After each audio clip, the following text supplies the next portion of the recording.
negação, raiva, barganha, depressão e aceitação. Você provavelmente já deve ter ouvido falar que existem 5 estágios para a experiência do luto. A psiquiatra Elizabeth Kubler-Ross conseguiu identificar a reação psíquica de cada paciente em estado terminal e elaborou as 5 fases do luto. Nesse podcast, vamos falar dessas fases e procurar relacioná-las com reflexões sobre a nossa vida financeira e econômica. Eu sou Felipe Souza, o expert em finanças e investimentos do Dicas Curtas, e semanalmente trago aqui nesse podcast várias dicas, informações e orientações para ajudar a fazer com que você use bem o seu dinheiro para construir seus resultados de forma financeiramente saudável, com foco em qualidade de vida, aproveitando o presente e cuidando do futuro, transformando-se em um investidor inteligente. Para você não perder nenhuma dica e ficar atualizado com todas as informações que estarei compartilhando aqui, basta assinar gratuitamente o podcast e acompanhar todas as semanas o Investidor Inteligente do Dicas Curtas.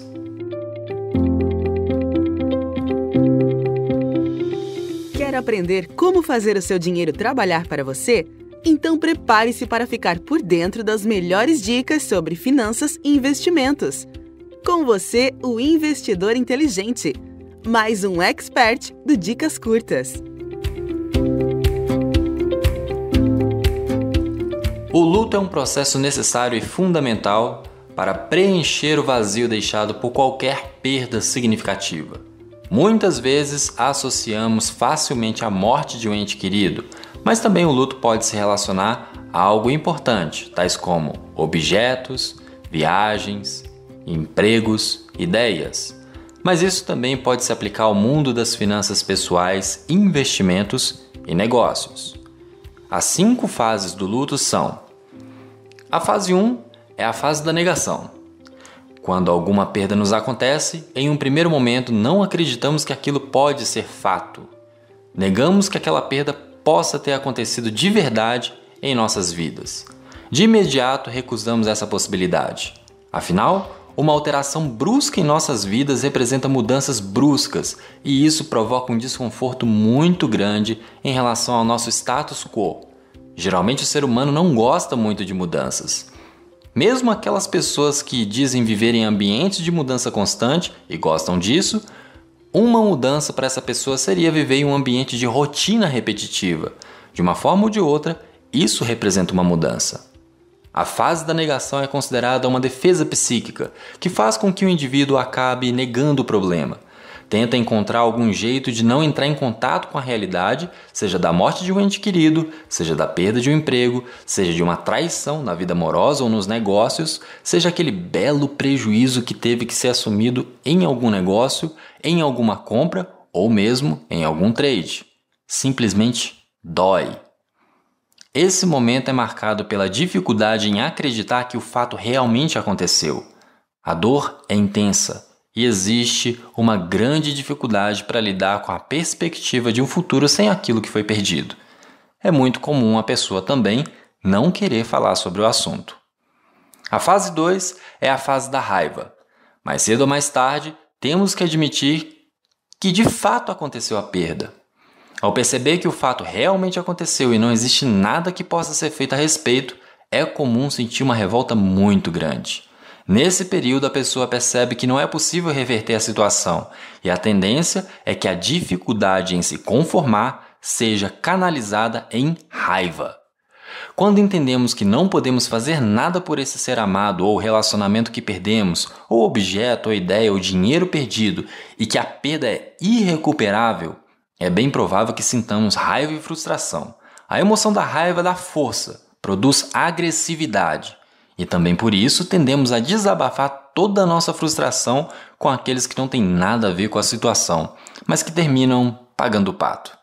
Nessa fase, o indivíduo se revolta com o mundo, se sente injustiçado pela perda ocorrida e não se conforma por estar passando por isso. A fase 3 é a fase da barganha ou negociação. Nessa fase, a pessoa tenta aliviar sua dor e começa a fazer algumas ponderações, imaginando possíveis soluções e fazendo acordos internos. Vou ser uma pessoa melhor, serei mais gentil e simpático com as pessoas, irei ter uma vida saudável.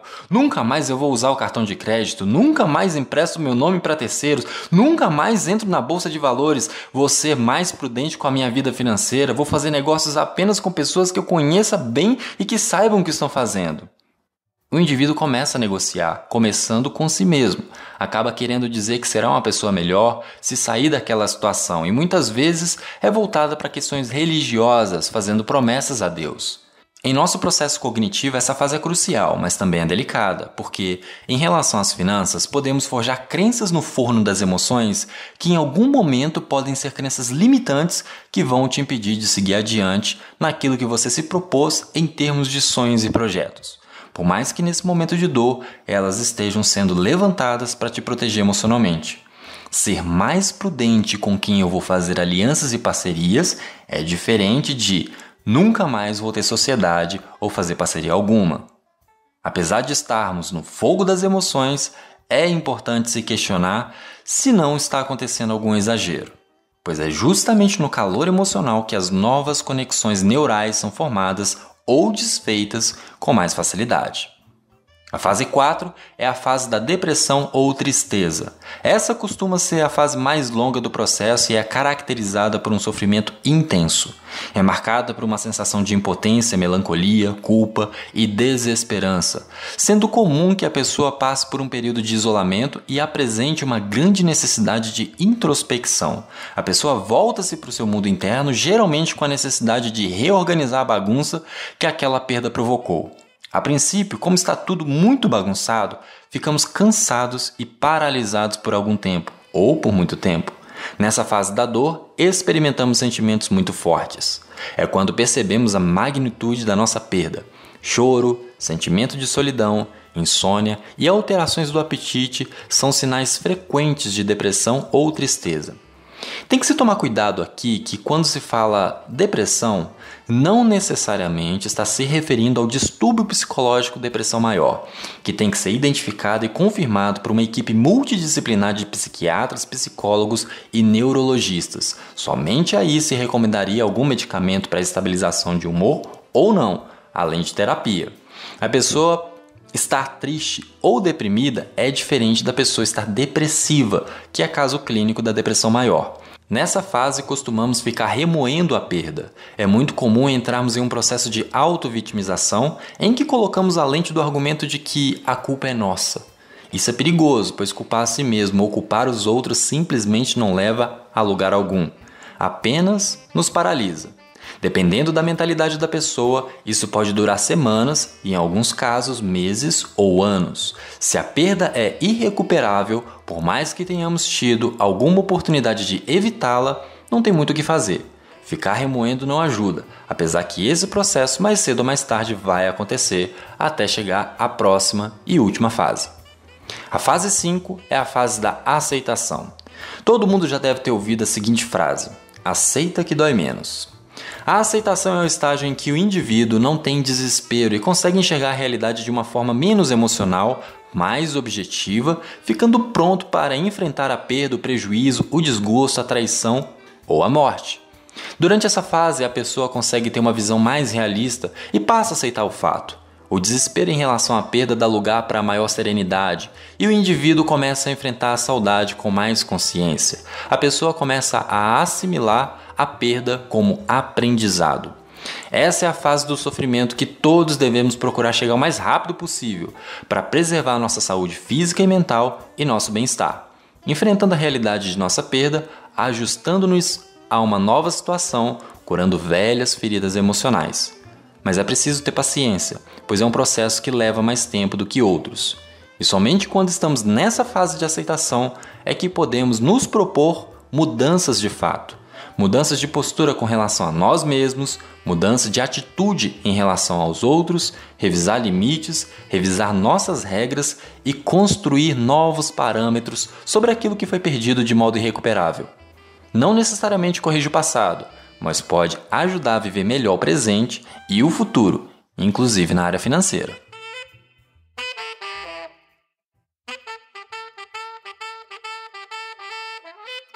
Não tem jeito. Ao longo da vida vamos errando e acertando. Algumas vezes mais, outras menos. E com isso, tem hora que ganhamos, tem muitas horas que perdemos. Mas como superar a perda e seguir em frente? Não sei qual que é a sua dor, o seu luto, se é emocional, se é relacional, se é econômico, se é financeiro. Mas os pontos a seguir podem te ajudar. Se você sentir necessidade, chore tudo que você precisa chorar. É comum que na infância tenhamos sido ensinados a acreditar que quem chora é fraco, ou que homem não chora. No entanto, chorar é uma das formas mais poderosas de aliviar todo o peso, toda a tensão da situação estressante. É uma maneira excelente de soltar, deixar aí uma profunda tristeza ou desabafar. No final, nosso corpo físico, mental e emocional nos agradecerá. É claro que isso não significa ficar chorando o tempo inteiro e por um longo período, mas as lágrimas têm a capacidade de nos purificar por dentro, limpar nossas almas. É essencial nos dar a permissão de sentir dor e não ter vergonha do momento do choro. Se você tiver essa necessidade e não quiser se expor, chore sem que ninguém te veja. Em suma, chorar pode ser muito útil para a liberação do estresse proveniente da perda. Respeite seu espaço e tempo. Como disse antes, o estágio do luto pode levar dias, semanas, meses e até anos.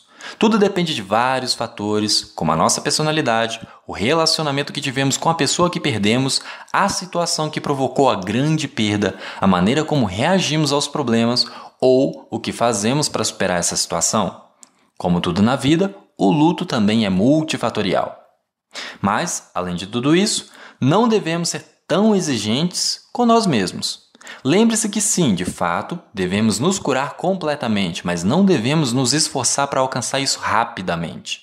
Não se trata de uma corrida ou de quebrar um recorde.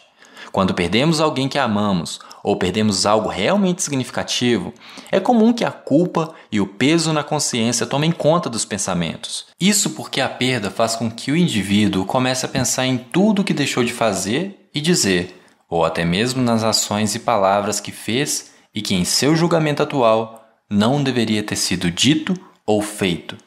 Nesse momento, é importante ter em mente que o futuro é completamente imprevisível. Por mais que façamos seguros, por mais que procuremos algum tipo de proteção ou blindagem, nenhuma relação é perfeita e por mais que planejemos, situações imprevistas de proporções colossais podem nos assolar, mudando completamente o cenário que antes parecia promissor. É momento de compreender que o que foi feito e dito foi dentro daquilo que você entendeu ser possível diante de cada circunstância, procurando não se torturar pelo que não foi possível fazer. Procure apoio. Se nos separarmos de nosso parceiro, é importante encontrar um ombro para chorar, seja um amigo, um irmão ou o de nossos pais. Se um parente morreu, podemos confiar em nossos filhos, nosso cônjuge ou nossos primos. Se tropeçarmos ou mesmo levarmos uma rasteira da vida e falimos, é importante procurar ajuda e conselho daqueles que são mais experientes, geralmente amigos e mentores. O importante é que procuremos alguém para nos ouvir, nos dar bons conselhos ou ficar ao nosso lado quando precisamos recobrar as forças.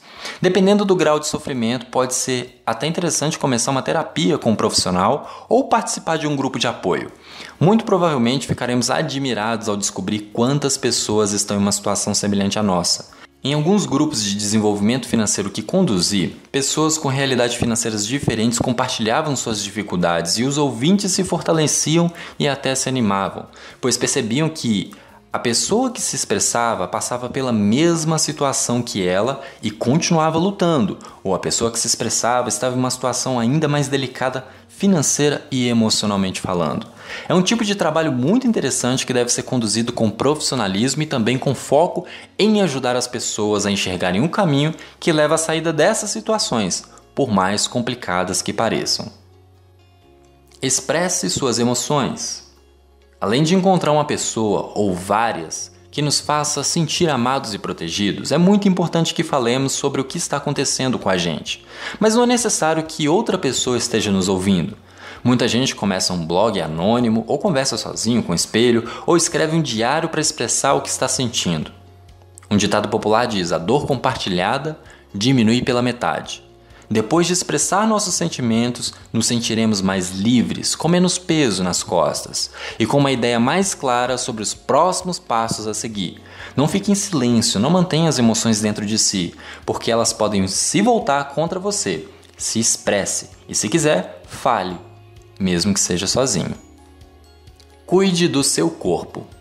Enquanto atravessamos as fases do luto, muitas vezes não prestamos atenção às tarefas diárias, incluindo coisas rotineiras como nossa higiene pessoal. No entanto, devemos permanecer hidratados, nutridos e limpos. Caso contrário, não poderemos nos curar. Portanto, devemos primeiro assumir o controle do nosso corpo físico. A sua fisiologia, o estado do seu corpo, tem um impacto tremendo sobre as suas sensações e emoções, e isso afeta diretamente a qualidade dos pensamentos e da sua linguagem, da sua conversa interna que você tem com você mesmo.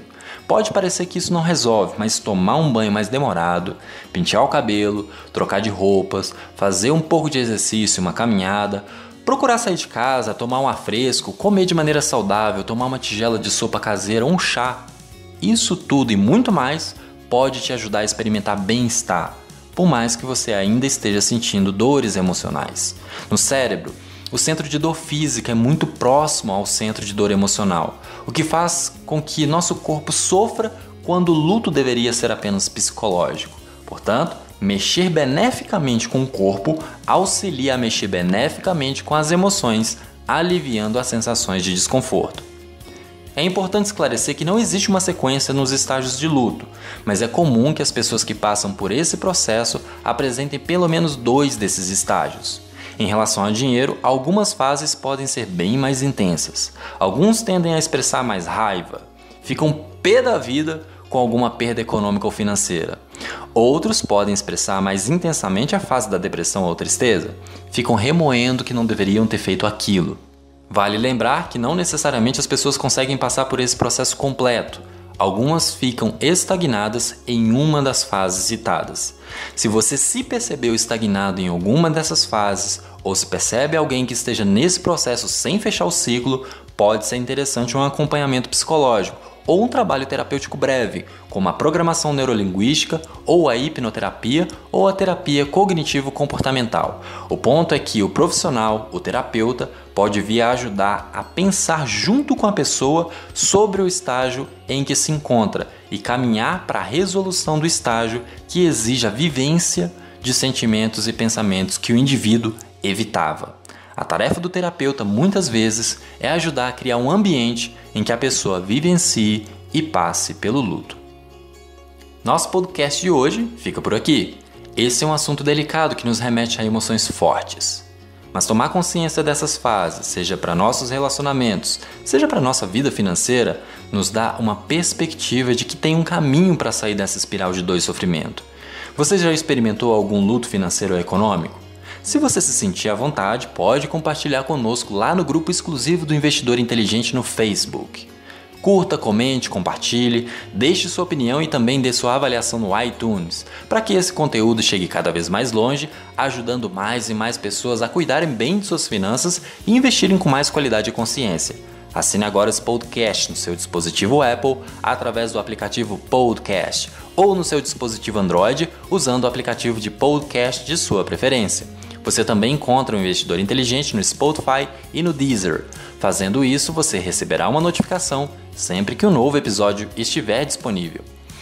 Sugiro que você acesse o site www.dicascurtas.com.br para conhecer o nosso time de experts em várias áreas do conhecimento, que com certeza vão contribuir para você desenvolver uma vida plena.